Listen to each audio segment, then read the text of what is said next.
नमस्कार दोस्तों, तैयारी पॉइंट चैनल आपका स्वागत करता है। और जैसा कि आप जानते हैं कि आज की ये वीडियो 5 से 6 दिन के बाद आई है, लेकिन 5-6 दिन का डिले होने का कारण स्वास्थ्य ठीक ना होना था।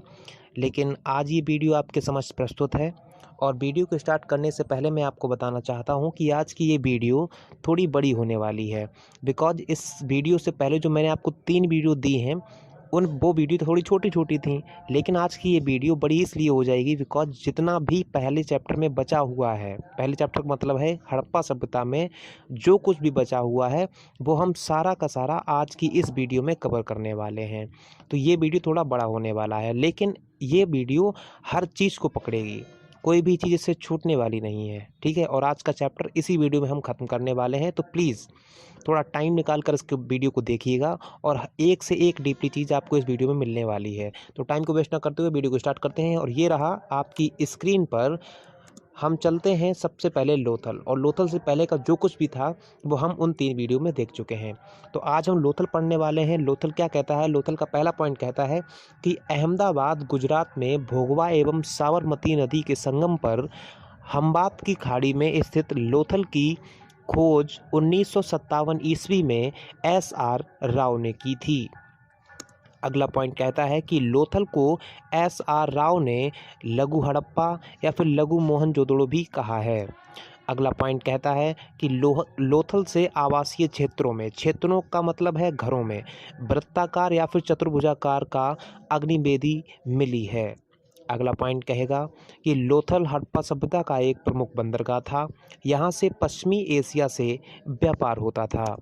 उसके बाद में अगला पॉइंट कहता है कि पश्चिम दुर्ग क्षेत्र को एस.आर. राव ने एक्रोपोलिस की संज्ञा दी है। नेक्स्ट है कि लोथल के पूर्वी भाग में जहाज के गोदी मतलब डॉकयार्ड मिली है। इसका आकार 214 गुणे 36 मीटर है तथा गहराई 3.3 मीटर है। यह पक्की ईंटों से बना है। लोथल का गोदीवाड़ा सबसे बड़ा हड़प्पा संरचना है। और जैसा कि आप जानते हैं, मैंने इससे पहले वाली वीडियो में भी आपको बताया है कि कभी-कभी मैं एक पॉइंट्स के अंदर ही 2 से 4 पॉइंट्स को इकट्ठा कर देता हूं। लेकिन आप बस इतना ध्यान रखिएगा कि एक-एक पॉइंट बहुत ज़्यादा इम्पॉर्टेंट है, ठीक है ना? आगे देखिए, अगला पॉइंट कहता है कि हड़प्पा सभ्यता की सबसे बड़ी संरचना क्रमशः लोथल का गोदीवाड़ा, हड़प्पा का अन्नागार, मोहनजोदड़ो का अन्नागार और मोहनजोदड़ो का स्नानागार है। लोथल से चावल का प्रथम साक्ष्य मिला है।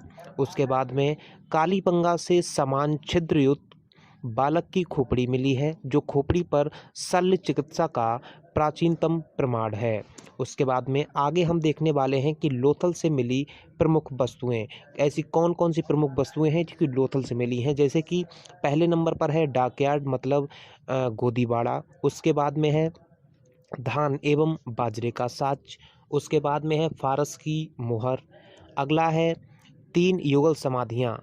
एस.आर. राव ने इसे सती प्रथा का प्रतीक भी माना है, ठीक है ना? आगे देखिए, मिट्टी की मम्मी का मॉडल। उसके बाद में है हाथी दांत का स्केल मतलब बेटा पटरी होता है, आप सही से समझते हैं। उसके बाद में लकड़ी का अन्नागार, गोरिल्ला की मृण मूर्ति, दिशा सूचक यंत्र। उसके बाद में बाट एवं माप इकाई तथा पाषाण उपकरण। उसके बाद में है वृत्ताकार चक्की के 2 पार्ट। अगला है लोथल की समुद्री देवी का नाम सिकोत्री माता था। ये पॉइंट भी बहुत इंपॉर्टेंट है, ठीक है ना? आगे देखते हैं, लोथल से अग्निकुंड के साक्ष्य मिले हैं। उसके बाद में है नावों के 5 मॉडल। और आगे हम देखते हैं बतख, खरगोश, कुत्ता एवं बैल की तांबे की मूर्ति। अगला है लोथल से प्राप्त एक मृदभांड पर एक कौवा तथा एक लोमड़ी उत्कीर्ण। इसका साम्य पंचतंत्र की कथा चालाक लोमड़ी से किया गया है। अगला पॉइंट कहता है कि लोथल में कब्रों में कंकालों के सिर उत्तर में तथा पैर दक्षिण की ओर मिले हैं। अगला पॉइंट कहता है कि लोथल से मालिक के साथ बकरी दफनाए जाने का साक्ष्य भी मिला है। अगला पॉइंट कहता है कि लोथल में मिले एक मकान में दरवाज़ा गली की तरफ न खुलकर सड़क की तरफ खुलता था, जबकि संपूर्ण हड़प्पा सभ्यता के अन्य मकानों में दरवाजे गली की ओर खुलते थे। आइए अगला देखते हैं। अगला हमारे पास है कालीबंगा। कालीबंगा एक स्थल है। कालीबंगा से हम देखते हैं कालीबंगा का पहला पॉइंट क्या कहता है। कालीबंगा का पहला पॉइंट कहता है कि कालीबंगा का अर्थ है काले रंग की चूड़ियाँ। राजस्थान के हनुमानगढ़ जिले में स्थित कालीबंगा की खोज सरस्वती के बाएं तट पर अमलानंद घोष ने 1953 ईस्वी में की थी। अगला पॉइंट देखिए, कालीबंगा से प्राक हड़प्पा कालीन जुते हुए खेत का साक्ष्य मिला है। अगला पॉइंट, जालीदार जुताई तथा 2 फसलों चना एवं सरसों की एक साथ बुवाई का साक्ष्य कालीबंगा से मिला है। अगला पॉइंट कहता है कि कालीबंगा से 7 आयताकार हवन कुंड या फिर अग्निकुंड के साक्ष्य भी मिले हैं। उसके बाद में अगला पॉइंट है कि कालीबंगा से बेलनाकार मुहर मिली है, जो समकालीन में मेसोपोटामिया में भी प्रचलित थी। अगला पॉइंट है कि यहाँ से एक युगल समाधि तथा प्रतीकात्मक समाधि भी मिली है। उसके बाद में नेक्स्ट पॉइंट है, हड़प्पा, मोहनजोदड़ो एवं कालीबंगा में एक सी नगर योजना थी, परंतु मोहनजोदड़ो के विपरीत कालीबंगा के घर कच्ची ईंटों के बने थे। नेक्स्ट पॉइंट है, कालीबंगा से सार्वजनिक नाली नहीं मिली है, लेकिन लकड़ी की नाली मिली है। उसके बाद में अगला पॉइंट कहता है कि कालीबंगा से अपवाद स्वरूप पक्की सड़क मिली है। नेक्स्ट पॉइंट है, कालीबंगा में कोई स्पष्ट जल निकास प्रणाली नहीं थी। अगला पॉइंट है कि अलंकृत ईंट एवं पूरा हाथी दांत केवल कालीबंगा से मिला है, यहाँ पर मिली हो गया है, सॉरी। अगला पॉइंट है, कालीबंगा से मिट्टी का पैमाना मिला है। आइए आगे देखते हैं। कालीबंगा से मिले प्रमुख अवशेष।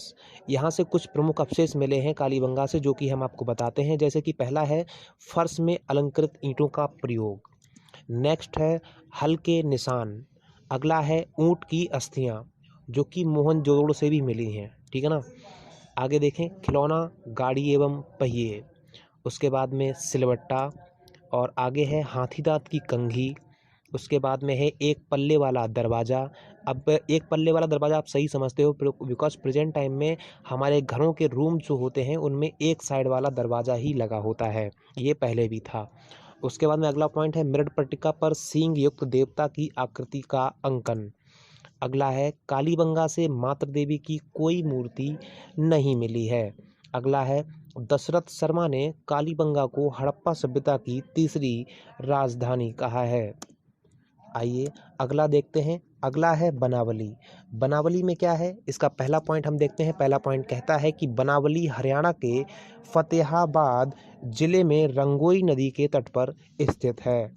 अगला पॉइंट है कि इस पुरास्थल की खोज रविंद्र सिंह बिष्ट ने 1973 ईस्वी में की थी। अगला पॉइंट है, बनावली में भी कालीबंगा की तरह प्राक हड़प्पा एवं हड़प्पा कालीन संस्कृति मिलती है। उसके बाद में अगला पॉइंट है, बनावली में जल निकास प्रणाली, जो सिंधु सभ्यता की सबसे महत्वपूर्ण विशेषता थी, का अभाव है। आगे देखते हैं, बनावली से प्राप्त कुछ प्रमुख अवशेष। कुछ अवशेष हैं जो कि बनावली से हमें मिले हैं प्रमुख। हम आगे देखते हैं। इसका पहला पॉइंट कहता है कि खिलौने के रूप में हल आकृति मिट्टी का हल, जिसको मिट्टी का हल भी बोलते हैं, या फिर हल का टेरिकोटा मॉडल भी बोलते हैं, ये मिला है। और उसके बाद में जौ के अवशेष, तिल एवं सरसों के ढेर मिले हैं। अगला है सेल खड़ी एवं पकाई मिट्टी की मोहरें, जिन पर सेंधव लिपि है। उसके बाद में अगला पॉइंट है मिट्टी के बर्तन, धावल पात्र। धावल पात्र बेटा वॉश बेसिन होता है, वॉश बेसिन जो कि हमारे घरों में होता है, ये पहले भी था। आइए आगे देखते हैं। अब हम पढ़ने वाले हैं सुरकोटदा। सुरकोटदा भी एक स्थल है जिसके बारे में पढ़ेंगे इसमें। आइए इसका पहला पॉइंट देखिए क्या कहता है कि गुजरात के कच्छ जिले में स्थित सुरकोटदा की खोज सर्वप्रथम 1960 ईस्वी में जगपति जोशी ने की। उसके बाद का अगला पॉइंट है कि सुरकोटदा हड़प्पा सभ्यता के पतन को दर्शाता है। अगला पॉइंट है सुरकोटदा के अंतिम स्तर से घोड़े की अस्थियां मिली हैं। उसके बाद में अगला पॉइंट है कि पाकिस्तान की स्वात घाटी में गलिगाई, बलूचिस्तान में प्राक तथा महाराष्ट्र में इनाम गांव से घोड़े के साक्ष्य मिले हैं। आगे देखते हैं, सुरकोटदा से प्राप्त कुछ प्रमुख अवशेष हैं जो कि सुरकोटता से मिले हैं, जैसे कि पहला पॉइंट कहता है कि घोड़े की हड्डियाँ। उसके बाद में है विशेष प्रकार के कब्रगाह, जैसे कि 4 कलश समाधानों के साक्ष्य। आगे है तराजू का पलड़ा, और उसके बाद में है शॉपिंग कॉम्प्लेक्स। ठीक है ना, यहाँ पे कॉम्प्लेक्स हो गया है, जो कि आप सही समझते हैं शॉपिंग कॉम्प्लेक्स क्या होता है, ये पहले सुरकोटदा से हमें प्राप्त हुए थे। उसके बाद में अब हम रंगपुर की बात करने वाले हैं। रंगपुर में क्या है, रंगपुर का पहला पॉइंट कहता है कि रंगपुर अहमदाबाद जिले में स्थित है। इसकी खोज 1931 ईस्वी में MS बत्स, जिसको हम माधव स्वरूप बत्स बोलते हैं, ने की थी, तथा 1953 ईस्वी में SR राव ने इसकी खुदाई की। उसके बाद का अगला पॉइंट है कि रंगपुर से ना तो कोई मुद्रा और ना ही कोई मातृ देवी की मूर्ति मिली है। इसके बाद का अगला पॉइंट कहता है कि रंगपुर तथा प्रभासपत्तन, जिसको हम सोमनाथ बोलते हैं, सिंधु सभ्यता के औरस पुत्र हैं। उसके बाद में यहाँ से कच्ची ईंटों का दुर्ग भी मिला है।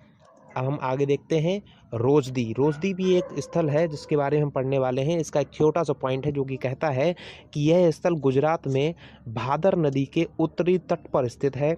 यहाँ से हाथी के अवशेष मिले हैं। आइए अब हम सीधा बात करते हैं मालवड़ की। मालवड़ भी एक स्थल है जिसका पॉइंट कहता है कि यह कठियावाड़ गुजरात के सूरत जिले में ताप्ती नदी के निचले मुहाने पर स्थित है। अगला पॉइंट कहता है कि संभवतः यह हड़प्पा सभ्यता का एक बंदरगाह था। अगला पॉइंट है कि मालवड़ का पता FR ऑल्विन तथा JP जोशी ने 1967 में लगाया। अगला पॉइंट है कि मालवड़ से लाल, चमकीले लाल, काले एवं लाल इत्यादि प्रकार के मृदभांड मिले हैं। उसके बाद में यहाँ से सांड की मूर्तियाँ, जंगली तथा पालतू पशुओं की हड्डियाँ मिली हैं। आइए आगे देखते हैं। अब हम बात करने वाले हैं राखीगढ़ी की। राखीगढ़ी भी एक स्थल है जिसमें हम कुछ बातें जानने वाले हैं। जैसे कि एक पहला पॉइंट आपसे कहता है कि यह हरियाणा के हिसार जिले में स्थित है। उसके बाद में राखीगढ़ी प्राक हड़प्पा स्थल है। उसके बाद की बात करें तो यहाँ से बच्चों के पिट्ठू खेल का साक्ष्य भी मिला है। अगला पॉइंट कहता है कि यहाँ से सिंधु लिपि युक्त एक लघु मुद्रा भी प्राप्त हुई है। अब हम बात करने वाले हैं मीताथल। मीताथल भी एक स्थल है जिसमें पहला पॉइंट कहता है कि हरियाणा के भिवानी जिले में स्थित है। उसके बाद में इसका उत्खनन 1968 ईस्वी में पंजाब विश्वविद्यालय के तत्वाधान में सूरजभान ने करवाया। उसके बाद का अगला पॉइंट कहता है कि यहाँ तांबे की कुल्हाड़ी मिली है। और अब हम बात करने वाले हैं कुणाल या फिर कुड़ार। ये भी एक स्थल है और इसकी हम बात करेंगे। इसमें पहला पॉइंट कहता है कि हरियाणा के हिसार जिले में स्थित है। और अगला पॉइंट चांदी, यहाँ से चांदी के 2 मुकुट प्राप्त हुए हैं। ठीक है ना, ये कुणाल या फिर कुणाल है, यहाँ से चांदी के 2 मुकुट प्राप्त हुए थे उस टाइम में। उसके बाद में इसकी खोज जगपति जोशी एवं रविंद्र सिंह बिष्ट ने 1974 ईस्वी में की थी। अब हम आगे बात करने वाले हैं धौलावीरा। धौलावीरा भी एक इम्पॉर्टेंट स्थल है जिसके बारे में हम बात करते हैं। और इसका पहला पॉइंट जो कहता है कि धौलावीरा गुजरात के कच्छ जिले की भचाऊ तहसील में स्थित है। उसके बाद में इसका अगला पॉइंट है कि इसकी खोज 1967 या फिर 68 ईस्वी में जगपति जोशी ने की, लेकिन इसका व्यापक उत्खनन रविंद्र सिंह बिष्ट ने 1990-1991 में किया। अब आगे हम बात करते हैं। यह मानसर एवं मानहर नदियों के बीच कादरा द्वीप पर स्थित है। अगला पॉइंट कहता है कि धौलावीरा सफ़ेद कुआं या फिर बीरा कुआं या फिर आयताकार नगर कहलाता है। अगला पॉइंट है कि हड़प्पा सभ्यता की पहली खगोलीय पर्यवेक्षणशाला धौलावीरा से मिली है। उसके बाद धौलावीरा से सुनामी जैसे समुद्री तूफान का प्राचीनतम साक्ष्य मिला है। यहाँ 16 तालाब भी मिले हैं। उसके बाद में राखीगढ़ी एवं धौलावीरा भारत में खोजे गए सबसे बड़े हड़प्पाकालीन नगर हैं।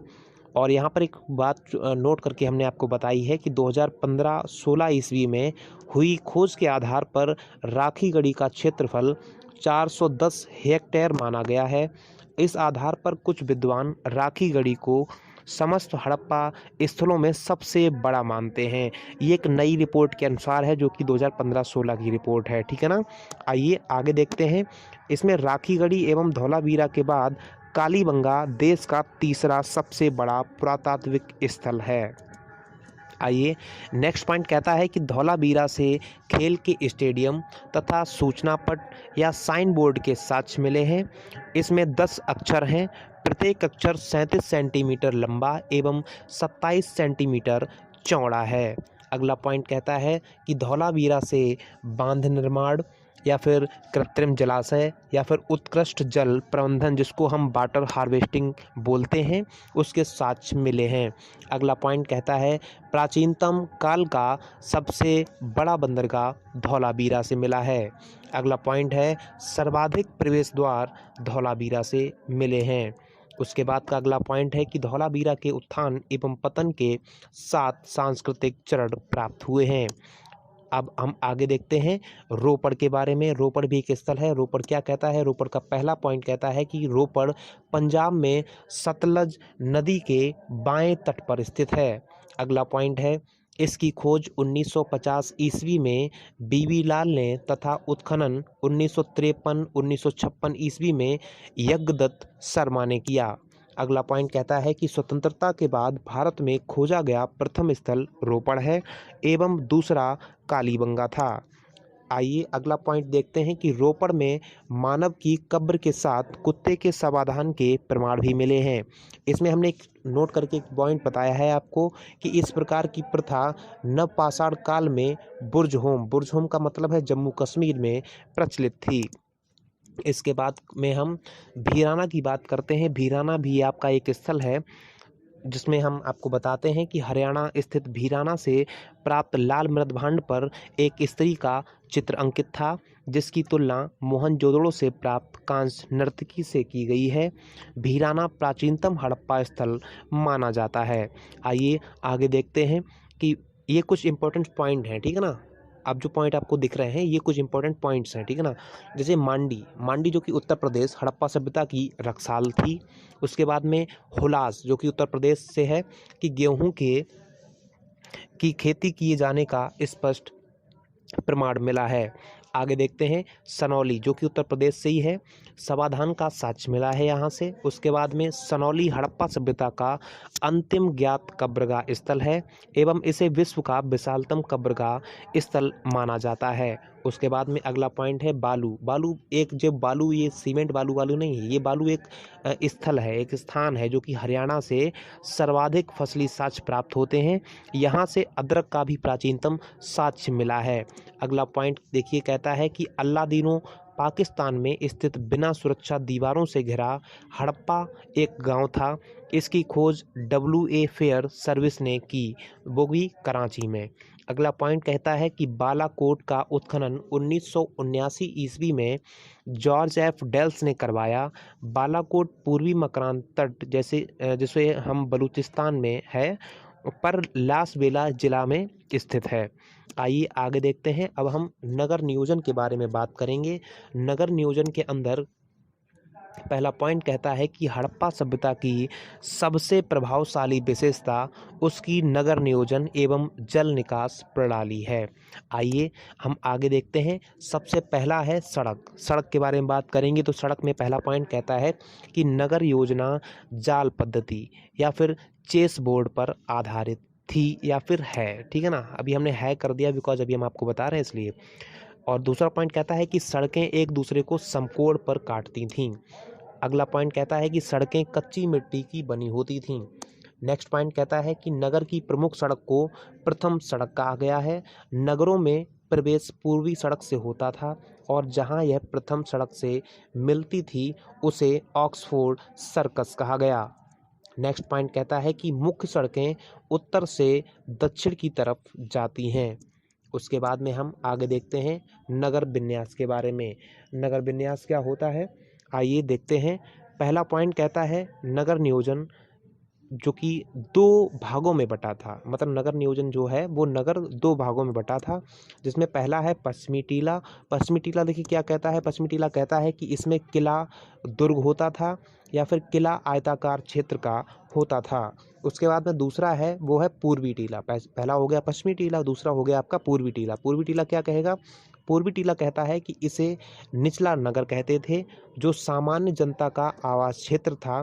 केवल लोथल एवं सुरकोटदा के दुर्ग और नगर एक ही रक्षा प्राचीर, प्राचीर का मतलब होता है दीवार से घिरे थे।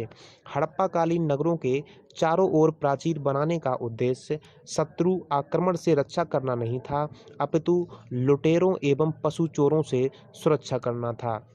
बेटा बहुत बड़ी बात ये पॉइंट कह रहा है। ये पॉइंट कह रहा है कि बेटा उस टाइम में जो प्राचीर या फिर जो दीवार हुआ करती थी वो किसी चोरों से बचाने के लिए नहीं होती थी, ये थी जो कि जानवरों के जो चोर हुआ करते थे उनसे बचाने के लिए थी। ठीक है ना। आइए आगे देखते हैं। आगे हम बात करने वाले हैं, सड़कों की हमने बात कर ली, अब हम बात करेंगे नालियों की। नालियाँ क्या हैं, नालियाँ हैं जिसमें कहता है कि जल निकास प्रणाली सिंधु सभ्यता की अद्वितीय विशेषता थी, जो अन्य समकालीन सभ्यताओं में नहीं मिलती है। उसके बाद में भवन, भवन में क्या है, भवन कहता है कि हड़प्पा कालीन नगरों के भवन साधारणतः छोटे छोटे आवासीय भवन होते थे। इनमें 4 से 5 कमरे होते थे। कुछ विशाल 2 मंजिला भवनों का भी निर्माण हुआ था। प्रत्येक मकान में रसोई घर एवं स्नानागार, स्नानागार बेटा बाथरूम समझ लो आप, बस ऐसे ही समझ जाओगे, एक एवं स्नानागार होता था। घरों के दरवाजे मुख्य सड़क की ओर न खुलकर पीछे गली की ओर खुलते थे। आइए अब हम आगे ईंटों के बारे में बात करते हैं, ईंटें कैसी थीं। तो यहाँ पर देखिए अगला पॉइंट कहता है कि हड़प्पा सभ्यता के भवन एवं नालियाँ पक्की ईंटों से बने होते थे। हालांकि कालीबंगा एवं रंगपुर में कच्ची ईंटों का प्रयोग हुआ है। सभी जगहों का ईंटों का अनुपात 4:2:1 होता था। हड़प्पा सभ्यता की सबसे बड़ी ईंट मोहनजोदड़ो से मिली है। सैंधव ईंटें चतुर्भुजाकार होती थीं। केवल कालीबंगा में एक फर्श में अलंकृत की ईंटों का प्रयोग हुआ है। आइए आगे हम बात करते हैं राजनीतिक व्यवस्था की। आप राजनीतिक व्यवस्था की बात करेंगे तो प्लीज़ थोड़ा ध्यान दीजिएगा, इससे पहले भी हमने हर इम्पोर्टेंट चीज़ को आपको बताया है। अब हम राजनीतिक व्यवस्था और इसके बारे में भी, धार्मिक जीवन के बारे में भी बात करेंगे, तो बहुत ज़्यादा इम्पोर्टेंट चीज़ों को अब भी मैं बताने वाला हूँ। और आप ये देख रहे हैं कि वीडियो बड़ी हो रही है, और बेटा कोई वीडियो बनाने में मेहनत पड़ती है, ठीक है ना।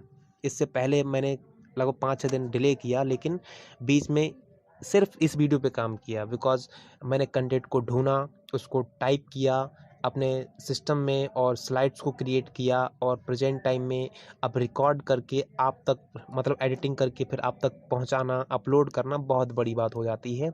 ठीक है, आपको क्या है, आप बस वीडियो देखकर आप निकल जाएंगे। तो प्लीज़ अगर वीडियो आपको पसंद आती है तो प्लीज़ लाइक ज़रूर कर दीजिएगा, और आप अगर चाहते हैं कि आपको ऐसा ही कंटेंट मिलता रहे तो प्लीज़ आप चैनल को सब्सक्राइब जरूर कर लें, और थोड़ा सपोर्ट अगर आप कर देंगे तो हमारा भी मनोबल बढ़ जाएगा। आइए हम बात करते हैं राजनीतिक व्यवस्था की। राजनीतिक व्यवस्था में देखिए पहला पॉइंट क्या कहता है। राजनीतिक व्यवस्था का पहला पॉइंट कह रहा है कि इस सभ्यता में शासन पर पुरोहित वर्ग का प्रभाव था। हंटर के अनुसार मोहनजोदड़ो का शासन राजतंत्रात्मक न होकर जनतंत्रात्मक था। आइए अब हम आगे बात करते हैं सामाजिक जीवन की। इसमें सामाजिक जीवन कैसा होता था। सामाजिक जीवन में पहला पॉइंट कहता है कि मोहरों पर अंकित चित्र एवं मातृ देवी की मूर्ति से यह लगता है कि हड़प्पा समाज संभवतः मातृ सत्तात्मक था। आइए नेक्स्ट पॉइंट है कि हड़प्पा सभ्यता में समाज अनेक वर्गों जैसे पुरोहितों, व्यापारी, अधिकारी, श्रमिक इत्यादि वर्गों में विभाजित था। नेक्स्ट पॉइंट कहता है कि समाज में 4 वर्ग विद्वान, योद्धा, व्यापारी एवं श्रमिक थे। नेक्स्ट पॉइंट है शिल्पकारों में कुम्हारों का विशेष महत्व था। नेक्स्ट पॉइंट है हड़प्पा सभ्यता के लोग शांत प्रिय थे, युद्ध प्रिय नहीं। बेटा ये पॉइंट बहुत बड़ी बात कह रहा है। ये पॉइंट कह रहा है कि हड़प्पा सभ्यता के जो लोग होते थे वो शांत प्रिय थे, युद्ध प्रिय नहीं। मतलब उस टाइम के जो लोग होते थे वो शांत रहते थे, मतलब उन्हें लड़ाई झगड़ों से कोई मतलब नहीं होता था, समझ गए। आइए आगे बात करते हैं। आगे हम बात करेंगे मनोरंजन की। प्रेजेंट टाइम में हम लोग जिस तरह मनोरंजन करते हैं, तो हम बात अब उसके मतलब उस टाइम की भी हम देख लें कि उस टाइम हड़प्पा कालीन के समय में मनोरंजन ये लोग कैसे किया करते थे, या फिर इनके पास क्या ऐसे साधन होते थे जिनसे ये मनोरंजन करते थे। तो देखिए पहला पॉइंट क्या कहता है कि मनोरंजन हेतु पासे का खेल, जिसे हम शतरंज बोलते हैं, और नृत्य जिसको डांस बोलते हैं, पशुओं की लड़ाई आदि साधन हुआ करते थे। इन्हीं चीज़ों से ये लोग मनोरंजन अपना किया करते थे। नेक्स्ट पॉइंट कहता है कि लोथल से खेलने का बोर्ड एवं मोहनजोदड़ो से चतुष्कोण गोटियां प्राप्त हुई हैं। आइए उसके बारे में अब हम मनोरंजन हमने देख लिया, अब हम समाधान की बात करेंगे। ठीक है, कि समाधान कैसे हुआ करते थे। अभी आपको समाधान सुन के थोड़ा अलग सा फील आ रहा होगा, लेकिन आप बस थोड़ा वेट कीजिए, इसमें हम आगे आपको बताने वाले हैं समाधान क्या होता था और सब क्या होता था। ठीक है ना। तो उसमें देखो कहते हैं कि सबों का अंतिम संस्कार 3 प्रकार से किया जाता था। मतलब जो समाधान है उसमें हम बात करने वाले हैं कि जो सबों का अंतिम संस्कार होता था उस टाइम में, वो 3 प्रकार से किया जाता था। इसमें पहला है पूर्ण समाधिकरण। पूर्ण समाधिकरण में क्या है कि इसमें सबको, यहाँ पे सब गलत हो गया है, ठीक है ना, सब डेड बॉडी वाला सब था। इसमें सबको पूर्ण रूप से भूमि में दफना दिया जाता था। मतलब जो बॉडी होती थी, जो मृत शरीर होता था, उसको पूर्ण रूप से जमीन में गाड़ दिया जाता था, जिसको हम लोग पूर्ण समाधिकरण बोलते हैं। ठीक है ना। अब हम दूसरे नंबर की बात करें तो ये है आंशिकरण। आंशिक समाधिकरण में क्या है कि इसमें सबको, यहाँ भी बेटा सब गलत हो गया है, बिकॉज गलती हो गई, कोई बात नहीं। इसमें सबको पशु पक्षियों के खाने के बाद, मतलब जो बॉडी होती थी उसको छोड़ दिया जाता था ग्राउंड में, जिससे कि पशु पक्षी आराम से उस बॉडी को खाते थे, अपना पेट भरते थे। उसके बाद में जो भी बच जाता था उसको भूमि में दफनाया जाता था। इसीलिए इस पॉइंट में कहा गया है कि इसमें सबको पशु पक्षियों के खाने के बाद शेष भाग भूमि में दफनाया जाता था। मतलब पशु और पक्षियों से जो बचा हुआ जो रह जाता था बॉडी, उस पार्ट को भूमि में दफनाया जाता था। इसको बोलते थे हम लोग आंशिक समाधिकरण। अब तीसरे नंबर पे देखिए, तीसरे नंबर पे क्या है, यहाँ पे है दाह संस्कार। दाह संस्कार क्या होता है, इसमें देखिए कि हड़प्पा से आंशिक समाधान, मोहनजोदड़ो से कलश समाधान तथा कालीबंगा से प्रीतात्मक समाधान के साक्ष्य मिले हैं। यहाँ पर एक पॉइंट और आपको बताया गया है कि हड़प्पा में शवों को दफनाने तथा मोहनजोदड़ो में जलाने की प्रथा विद्यमान थी। हड़प्पा में सब उत्तर दक्षिण दिशा में दफनाए जाते थे, जिसमें सिर उत्तर की ओर होता था। सब पात्रों के चित्रण में मयूर का चिन्ह चित्रित किया जाता था। शायद आप समझने की कोशिश करेंगे। आप आराम से वीडियो को पॉज करें और आराम से एक बार दोबारा सुने, दोबारा पढ़ें, तो आपको बहुत अच्छे से समझ में आ जाएगा। आइए हम आगे चलते हैं। आगे हम बात करने वाले हैं धार्मिक जीवन की। उस टाइम में धार्मिक जीवन कैसा होता था, तो धार्मिक जीवन में हम बात करेंगे तो पहला पॉइंट कहता है कि पुरास्थलों में या फिर पुरास्थलों से मिले अवशेषों के आधार पर ऐसा लगता है कि हड़प्पा सभ्यता के लोग मातृदेवी, पुरुष देवता जिसको हम पशुपतिनाथ बोलते हैं, लिंगयोनि, वृक्ष, जल आदि की पूजा करते थे। उसके बाद में है कि सबसे ज़्यादा पूजा मातृ देवी की ही होती थी। नेक्स्ट पॉइंट कहता है कि मार्शल ने मातृ देवी को पृथ्वी देवी कहा है। और उसके बाद में नेक्स्ट पॉइंट है कि मोहनजोदड़ो से प्राप्त एक मुहर पर 3 मुख वाला एक पुरुष ध्यान की मुद्रा में बैठा है। उसके सिर पर 3 सींग हैं। इस मुहर पर 5 प्रकार के कुल 6 पशु हैं। उसकी बाईं ओर एक गैंडा, एक भैंसा तथा एक दाईं ओर एक हाथी और एक चीता तथा सामने 2 हिरण हैं। आइए नेक्स्ट पॉइंट कहता है कि यह पशुपतिनाथ शिव का रूप माना गया है। मार्शल ने इसे आग शिव कहा है। आइए अगला पॉइंट कहता है कि हड़प्पा सभ्यता के लोग पृथ्वी को उर्वरता की देवी मानकर इसकी पूजा करते थे। अगला पॉइंट कहता है कि मूर्ति पूजा का आरंभ सिंधु सभ्यता से ही होता है। अगला पॉइंट कहता है कि कालीबंगा से अग्निकुंड भी मिले हैं, संभवतः ये यज्ञ की वेदी थी। उसके बाद का अगला पॉइंट कहता है कि हड़प्पा सभ्यता में मिले स्वास्तिक एवं चक्र सूर्य पूजा के प्रतीक हैं। उसके बाद का अगला पॉइंट है कि मोहनजोदड़ो एवं कालीबंगा से प्राप्त कुछ मोहरों पर पशु बलि के प्रमाण मिले हैं। नेक्स्ट पॉइंट है भारत में लिंग पूजा का आरंभ संभवतः प्रोटो ऑस्ट्रेलाइड जाति में हुआ था। आइए आगे बात करते हैं। पीपल सबसे पवित्र वृक्ष तथा बतख, जिसको हम पाख्ता भी बोलते हैं, पवित्र पक्षी माना जाता था। हाजा पक्षी मतलब मोर का भी महत्व था। अगला पॉइंट है हड़प्पा सभ्यता के किसी भी स्थल हड़प्पा सभ्यता के किसी भी स्थल सॉरी यहाँ पे कुछ मिसप्रिंट हो रहा है, हम दोबारा बोल देते हैं। हड़प्पा सभ्यता के किसी भी स्थल से मंदिर के अवशेष नहीं मिले हैं, लेकिन बनावली के एक भवन से मंदिर होने का अनुमान लगाया जाता है। बेटा देखो बीच में हम अटक इसलिए जाते हैं बिकॉज जो हमारे पीसी की जो स्क्रीन है उसमें ऊपर बहुत बड़े बड़े पॉइंट्स बन गए हैं, मतलब हमारा सिस्टम दब गया था धोखे से, तो पीछे वाला वो चीज़ देख नहीं पाता है, ठीक है ना।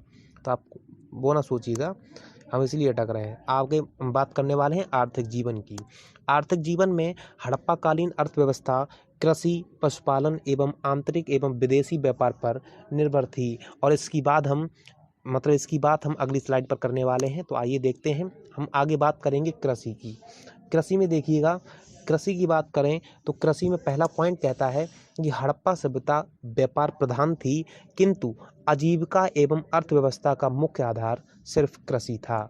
आइए नेक्स्ट पॉइंट कहता है कि हड़प्पा सभ्यता में कोई हल या फावड़ा नहीं मिला है, परंतु कालीबंगा से प्राक हड़प्पा स्तर के जुते हुए खेत के साक्ष्य मिले हैं। संभवतः हड़प्पा सभ्यता के लोग लकड़ी के हलों का प्रयोग करते थे।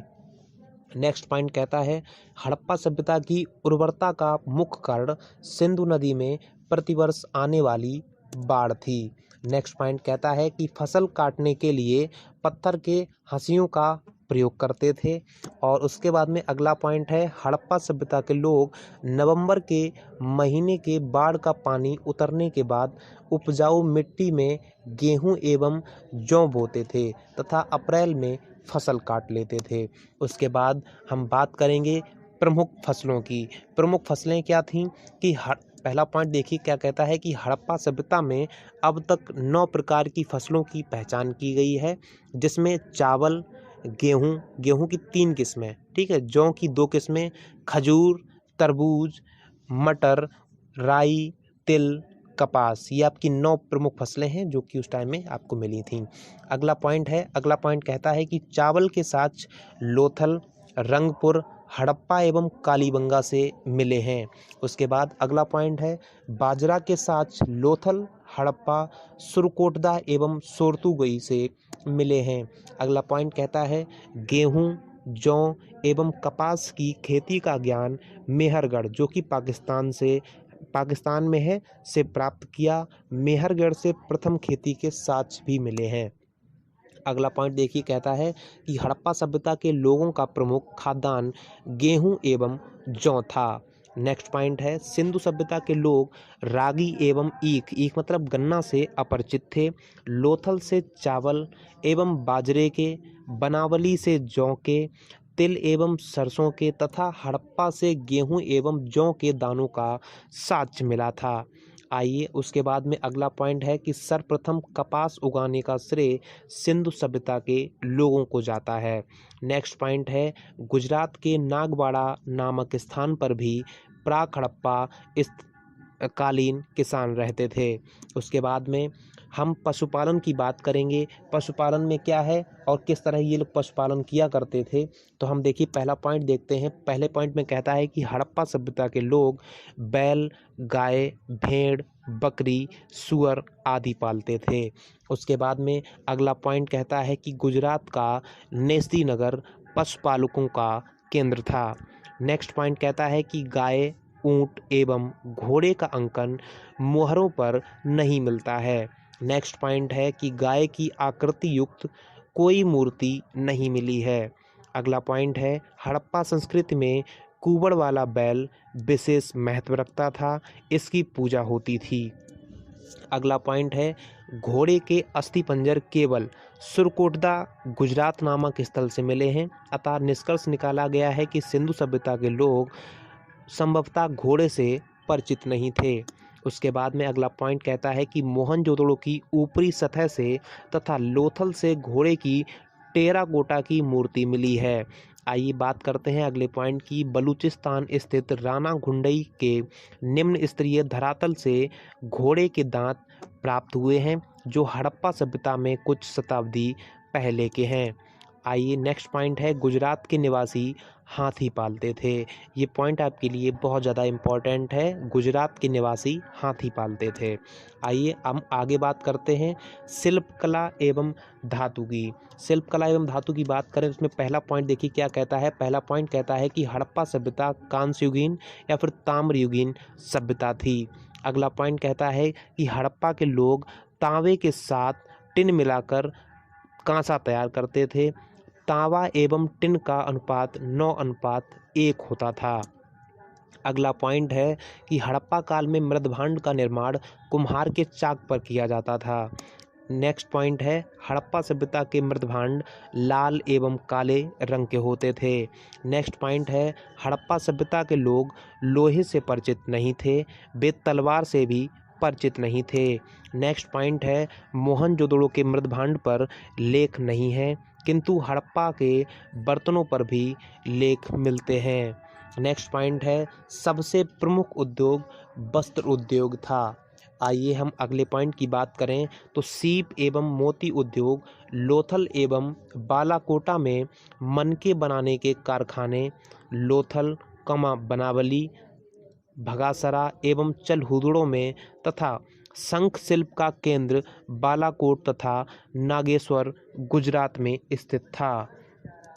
आइए अब हम अगले पॉइंट की बात करते हैं। कार्नेलियन अंकों का कारखाना चलहुदड़ो एवं मोहनजोदड़ो से मिला है। और अब हम बात करने वाले हैं व्यापार की। व्यापार किस तरह होता था, तो इसमें पहला पॉइंट है, हड़प्पा सभ्यता मुख्यतः व्यापार प्रधान थी, इसकी समृद्धि भी व्यापार के कारण थी। उसके बाद में अगला पॉइंट कहता है कि व्यापार वस्तु विनिमय होता था, धातु के सिक्कों का प्रयोग नहीं होता था। नेक्स्ट पॉइंट है, सिंधु सभ्यता के सुमेरियन सभ्यता एवं मिस्र की सभ्यता से व्यापारिक संबंध थे। नेक्स्ट पॉइंट है, सुमेरियन लेखों से ज्ञात होता है कि सुमेरिया के व्यापारी मेलुहा के व्यापारियों के साथ वस्तु विनिमय करते थे। मेलुहा का समीकरण सिंध प्रदेश से किया गया है। अगला पॉइंट है, बहरीन द्वीप जो कि दिलमुन के व्यापारी विदेशी व्यापार में बिचौलियों का कार्य करते थे। अगला पॉइंट आपको बताता है कि दिलमुन को सुमेरियन लेखों में उगते सूर्य, साफ सुथरा नगर तथा हाथियों का देश कहा गया है। बहरीन को मोतियों का द्वीप कहा जाता है। अगला पॉइंट आपको बताता है कि सुतगा गेडोर या फिर बालाकोटा, अल्लादीनो, लोथल एवं सुरकोटदा अरब सागर के तट पर सैंधवकालीन बंदरगाह थे। आगे हम बात करते हैं कुछ इम्पोर्टेंट पॉइंट की। ये पॉइंट्स भी आपको बहुत ज़्यादा हेल्प करेंगे। पहला पॉइंट कहता है कि सिंधु सभ्यता की मोहरें मेसोपोटामिया के सूसा, उर, निस्पुर, किस, उम्मा आदि शहरों में पाई गई हैं। तेल अस्मार जो कि मेसोपोटामिया से भी सिंधु सभ्यता की वस्तुएं मिली हैं। अगला पॉइंट कहता है, सिंधु एवं मेसोपोटामिया दोनों सभ्यताओं में मातृशक्ति की उपासना होती है। बैल, बतख एवं पाषाण स्तंभ पवित्र माने जाते हैं। उसके बाद में अगला पॉइंट कहता है कि मेलुहा को नाविकों का देश एवं काले विदेशी लोगों की भूमि कहा गया। उसके बाद का अगला पॉइंट है, मेसोपोटामिया प्रवेश के लिए प्रमुख बंदरगाह उर था। उसके बाद में अगला पॉइंट है, मिस्र के साथ व्यापार मुख्यतः लोथल से होता था। अगला पॉइंट है, सुतगा की डोर को हड़प्पा व्यापार का चौराहा कहा जाता था। उसके बाद अगला पॉइंट है, सर्वाधिक आयात धातु एवं बहुमूल्य पत्थरों का होता था। उसके बाद में अब हम बात करने वाले हैं मापतौल की। यहाँ पर मापतौल किस तरह किया जाता था, तो आइए पहला पॉइंट कहता है कि हड़प्पा सभ्यता में मानकीकृत मापतौल प्रचलित थी। उसके बाद में अगला पॉइंट है कि तोल की इकाई 16 के अनुपात में थी, जैसे 16, 64, 160, 320 या फिर 640 आदि। उसके बाद में हम इसमें थोड़े एक पॉइंट्स की बात करें तो इसका एक पॉइंट कहता है कि इनके बाट दशमलव प्रणाली पर आधारित थे। उसके बाद अगला पॉइंट कहता है कि मोहनजोदड़ो से सीप का बना हुआ तथा लोथल से हाथी दांत का बना हुआ एक एक पैमाना मिला है। इसका उपयोग संभवतः लंबाई मापने में किया जाता था। अगला पॉइंट है कि न्यूनतम भारों के संबंध में विचार द्विचर पद्धति, जिसको हम बाइनरी सिस्टम बोलते हैं, का अनुपात 1:2:4:8:8:16:32:64 से लेकर 12,800 तक एवं उच्चतर भारों के संबंध में दशमलव पद्धति का अनुपात 160, 320, 640 काम में लिया जाता था। अगला पॉइंट कहता है कि सबसे अधिक प्रचलित बाट 16 मान का था, जो वजन में 13.625 ग्राम का था। आइए अब हम बात करते हैं लिपि की, यहाँ पर लिपि किस तरह यूज की गई। लिपि में हम बात करें तो हड़प्पा लिपि को पढ़ने में सफलता नहीं मिली है। उसके बाद अगला पॉइंट की बात करें, यह भाव चित्रात्मक लिपि है तथा उनकी लिखावट क्रमशः दाईं ओर से बाईं ओर जाती थी, जो ब्रूस्टोफेडन सर्पाकार रूप में लिखी जाती थी। इसमें मूलतः 64 चिन्ह थे। हड़प्पा लिपि में 250 मतलब 250 से 400 तक चित्राक्षर थे। अगला पॉइंट कहता है कि सबसे ज़्यादा प्रचलित चिन्ह मछली का है। उसके बाद पॉइंट कहता है कि लिपि एवं धर्म के नमूने मोहरों के अतिरिक्त मृदभांड पर भी मिले हैं। उसके बाद का अगला पॉइंट है कि सैंधव लिपि का सबसे प्राचीन नमूना 1853 ईस्वी में कनिंघम में मिला है।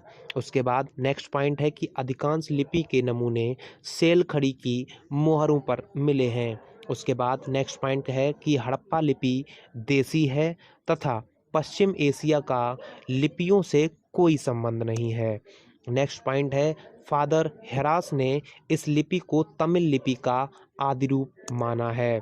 उसके बाद नेक्स्ट पॉइंट है कि सिंधु लिपि को पढ़ने का सर्वप्रथम प्रयास L.A. बेडेन ने 1925 में किया। नेक्स्ट पॉइंट कहता है कि लिपि का उद्वाचन I. महादेवन ने किया, जिसने इसे कंप्यूटर से पढ़ने का प्रयास किया। उसके बाद नेक्स्ट पॉइंट है हड़प्पा सभ्यता में सबसे लंबा अभिलेख 26 चिन्हों वाला है। आइए आगे देखते हैं। अब हम मोहरों की बात करेंगे कि उस टाइम में मोहरें किस तरह हुआ करती थीं।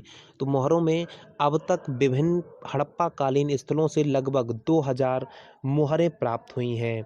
उसके बाद सबसे अधिक मोहरें मोहनजोदड़ो से लगभग 500 मिली हैं। उसके बाद अगला पॉइंट कहता है कि लोथल से बटन के आकार की मोहर भी मिली है। उसके बाद नेक्स्ट पॉइंट है कि सैंधव मोहरें वर्गाकार, आयताकार, गोलाकार एवं बेलनाकार हैं। उसके बाद अगला पॉइंट है कि सबसे अधिक मोहरें वर्गाकार या फिर चौकोर हैं। उसके बाद का अगला पॉइंट है कि कुछ मोहरों पर देवी देवताओं के चित्र भी अंकित हैं। उसके बाद हड़प्पा सभ्यता की मोहरों पर व्याघ्र का अंकन मिलता है, जबकि वेदों में व्याघ्र का उल्लेख नहीं मिलता। आइए हम बात करते हैं आगे। हड़प्पा सभ्यता के मोहरों पर सर्वाधिक अंकन पीपल एवं बिना कुबड़ का बैल या फिर एक श्रृंगी पशु का था। उसके बाद नेक्स्ट पॉइंट है कि मोहनजोदड़ो की एक मोहर के चित्र की तुलना सुमेरियन पौराणिक पात्र गिलगमेश से की जाती थी। उसके बाद नेक्स्ट पॉइंट है लोथल एवं कालीबंगा से मुद्रा छाप, जिसको हम राज मुद्रांक बोलते हैं, मिले हैं। आइए अब हम मृण मूर्तियाँ, जिसको टेराकोटा की बात करेंगे, जिसको मृण मूर्तियाँ मतलब टेराकोटा जिसे हम बोलते हैं, उनकी बात करेंगे। तो इसमें पहला पॉइंट देखिए क्या कहता है कि हड़प्पा सभ्यता के क्षेत्रों से अत्यधिक संख्या में आग में पकी हुई टेराकोटा की मूर्तियाँ मिली हैं। उसके बाद इनका प्रयोग खिलौनों एवं पूजा के लिए मूर्तियां बनाने में होता था।